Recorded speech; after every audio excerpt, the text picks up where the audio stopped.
दोस्तों, आज का टॉपिक बहुत गंभीर और बहुत दुखद है। उसमें से सभी लोग छूट जाएंगे, हट जाएंगे, सिर्फ RIP कह के,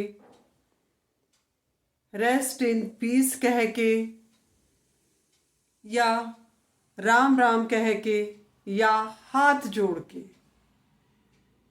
ये सारी बातें खत्म हो जाएंगी सिर्फ इतना ही बोल के। तो दोस्तों, आज हम बात कर रहे हैं अतुल सुभाष की, जो कि बेंगलोर में रहते थे और AI इंजीनियर थे। बहुत सरल, बहुत सौम्य और बहुत इंटेलिजेंट थे। उनके साथ बहुत बुरा हुआ कि उनकी पत्नी, एक लड़की की वजह से, अपनी पत्नी की वजह से वो मजबूर हो गए सुसाइड करने के लिए। एक लड़का जो इतना पढ़ा लिखा, इतना समझदार, इतना इंटेलिजेंट, उसको इस समाज ने, इस सिस्टम ने ख़त्म कर दिया।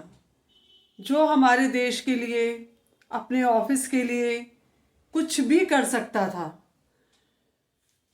ऐसे लड़के को ख़त्म करने में पूरे समाज का, पूरे सिस्टम का सहयोग है। एक माँ बाप से उसका बेटा छीन लिया गया, एक भाई से उसका भाई छीन लिया गया, एक छोटे से बच्चे से, जो 4.5 साल का बच्चा था, उससे उसके पिता को छीन लिया गया, पिता का प्यार छीन लिया गया। क्यों? एक लड़की जो उत्तर प्रदेश के जौनपुर में रहने वाली निकिता सिंघानिया, माँ बाप की अच्छी परवरिश ना होने के कारण उसने अपने पति को ATM समझ लिया, पैसे कमाने की मशीन समझ लिया। उसने अपने पति को मजबूर कर दिया मरने के लिए। ये कैसा समाज है हमारा? मैं ये नहीं कहती कि पूरा समाज खराब है, लेकिन कुछ लड़कियां, ये चंद लड़कियां जो हैं, पुरुष समाज को खत्म कर रही हैं, पुरुषों को दबा रही हैं। पुरुषों को दबा रही हैं ये लड़कियां, फायदा उठा रही हैं लॉ का। आप बहुत सारे केसेस में देखोगे, अगर आप भगवान ना करे कभी किसी को पुलिस स्टेशन जाना पड़ जाए, वहां पर जेंट्स के साथ इतना बुरा बिहेव किया जाता है कि जैसे कि वो कातिल ही हैं बेचारे। छोटी छोटी सी बातों में भी उन पर गुर्राया जाता है। क्यों? क्या लड़कियां कभी गलत नहीं कर सकती? हर लड़की गलत नहीं होती, हर लड़का गलत नहीं होता, लेकिन हमारा सिस्टम गलत है। सिस्टम ने शय दे रखी है ऐसी लड़कियों को। फैमिली कोर्ट की वो जज साहिबा, उनके सामने ही उनकी पत्नी ने, उनकी सास ने अतुल सुभाष को बोला कि तुम सुसाइड क्यों नहीं कर लेते? क्यों नहीं कुछ बोली वो जज साहिबा? ऐसी जज की हमारे देश को जरूरत नहीं है। पूरा सिस्टम खराब है। जब कोर्ट में चले जाओ तो तारीख पर तारीख, 40 बार वो लड़का बेंगलोर से जौनपुर आया। कभी जज साहिबा छुट्टी पर हैं, कभी उसकी वाइफ नहीं आई, कभी कोई प्रॉब्लम, कभी कोई प्रॉब्लम, कभी कोर्ट बंद है, कभी छुट्टी है, कभी पेशकार नहीं है, कभी पेपर पूरे नहीं है। क्यों? क्यों? क्यों? क्योंकि उस लड़के को तंग करना था। जज साहिबा ने उससे डिमांड की कि मुझे 5 लाख रुपए दे दो, मैं तुम्हारा केस रफा दफा कर दूंगी। क्या केस सिर्फ पैसों से लड़े जाएंगे? वो लड़का तो बहुत अच्छी इनकम थी उसकी, बहुत अच्छा कमाता था, लेकिन अगर कोई गरीब हो तो। लेकिन वो लड़का इंसाफ और कानून के साथ चलना चाहता था। हमारे सिस्टम ने उसे कानून के साथ चलने नहीं दिया। एक पत्नी जो अपने पति की एक बहुत अच्छी दोस्त हो सकती है, तो पति को किसी दोस्तों की जरूरत नहीं होती, लेकिन निकेता जैसी लड़की अगर पत्नी बन जाए तो दुश्मन की किसी को कोई जरूरत नहीं है। क्यों पुरुषों के साथ ऐसा किया जाता है? बहुत सारे केसेस मैंने देखे हैं जहां पर पति की कोई गलती भी नहीं होती, वो बेचारे चुप हो जाते हैं। पता है कि अगर उसकी वाइफ चली गई पुलिस थाने या कोर्ट में, वो बेचारा बेवजह चक्कर ही काटता रहेगा, इसको पैसे खिला, उसको पैसे खिला, उसको पैसे खिला, छोटे से लेके बड़े तक उसको सिर्फ पैसा ही पैसा खिलाना है। तो कौन ये मुसीबत मोल ले, तो वो बेचारे सहते रहते हैं। पहले भी ऐसे केस हुए हैं जहाँ लड़कों ने सुसाइड किया है अपनी पत्नी की वजह से। निकिता की माँ ने, उसके भाई ने, इन लोगों ने मजबूर किया, उन्होंने अपनी बेटी को सही शिक्षा नहीं दी। अगर लड़का इतना अच्छा था तो उस लड़की को अपने पति के साथ रहना चाहिए था। उसके माँ बाप को देखकर आज मुझे दुख हो रहा है। कितने सपने संजोए होंगे उस माँ ने। एक माँ को अपना 1 महीने का बच्चा भी इतना प्यारा लगता है, और उनका बेटा तो 34 ईयर्स का था, 34 साल का लड़का माँ बाप के सामने इस दुनिया से चला गया।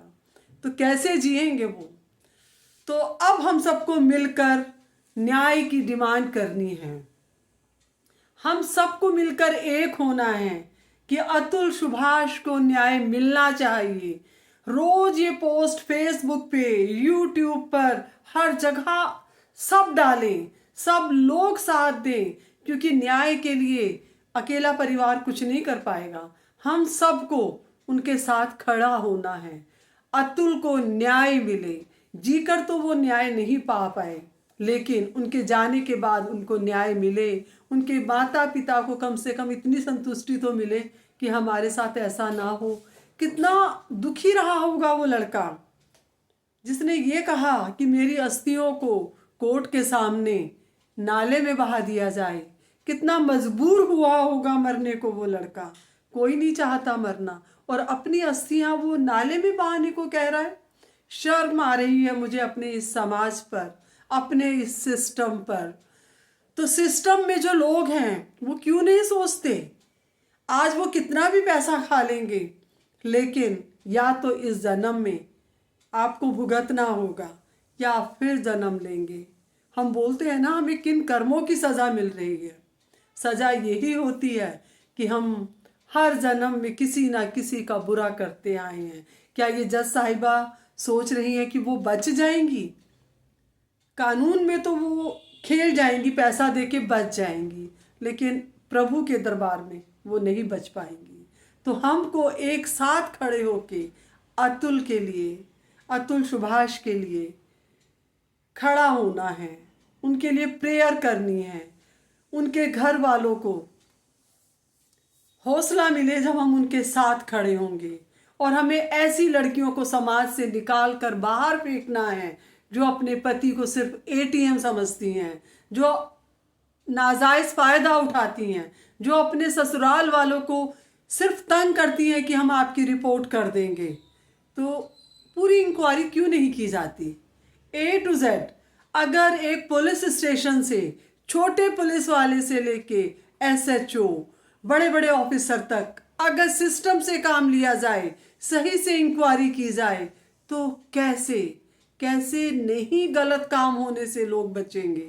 कैसे अतुल जैसे, क्या हम अतुल जैसे लड़कों को मरने देंगे? उन बेचारों को जिंदगी खोने देंगे? नहीं, हमें अतुल सुभाष जैसे बहुत सारे लड़कों को बचाना है समाज की ऐसी औरतों से जो इतनी खूंखार बनी हुई हैं। तो आप सब जस्टिस फॉर अतुल, प्लीज सब लोग इस वीडियो को सिर्फ इसलिए शेयर करें कि ज़्यादा से ज़्यादा लोगों को पता चले कि समाज में कितनी गंदगी फैली हुई है। जय श्री राम दोस्तों।